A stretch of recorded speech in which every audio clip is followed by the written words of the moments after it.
बिस्मिल्लाहिर्रहमानिर्रहीम। नाज़रीन को मेरी तरफ से सलाम कबूल हो। नाज़रीन, जब इंसान के बाएं फेफड़े में सांस लेने के अंदर दुश्वारी हो रही हो,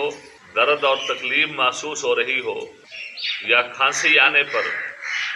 इंसान के बाएं फेफड़े में तकलीफ और शदीद दर्द महसूस हो रहा हो, और इसके साथ साथ इंसान के दिल की जो धड़कन है वो भी तेज हो, लेकिन उसके साथ साथ इंसान को घबराहट भी हो, जब ऐसी सूरत हाल हो और ऐसे मरीज को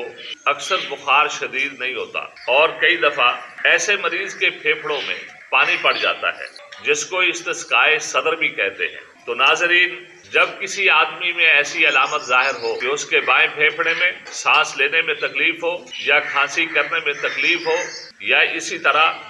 दिल की धड़कन उसकी तेज हो और उसके साथ घबराहट भी बहुत ज्यादा हो, या इसी तरह उसके जो है बाएं फेफड़े में पानी पड़ जाए, तो ये इस बात की निशानी है कि इस आदमी को ज़ातुल जम की बीमारी है। जब आप जो है ऐसे आदमी की नब्ज़ देखेंगे तो ये आपको थोड़ा सा दबाने से आपको महसूस होगी, और फिर आपको इसका पेशाब जर्द रंग का नजर आएगा। जब ऐसी सूरत हाल हो तो फिर आपको खुराक भी ऐसी दें जो गर्म तर हो, और अद्वियात भी ऐसी दें जो गर्म तर हो। इसके साथ इंसान का ये मसला हल हो जाएगा, क्योंकि असल में ये इंसान के बाएं फेफड़े में जो गुद्दी पर्दा होता है, जिसका ताल्लुक जिगर के साथ होता है, उसमें सोजिश हो चुकी होती है। अगर इस बीमारी ज़ातुल जम का इलाज ना किया जाए तो फिर ये बीमारी भी आखिरकार टीबी की तरफ ही चली जाती है,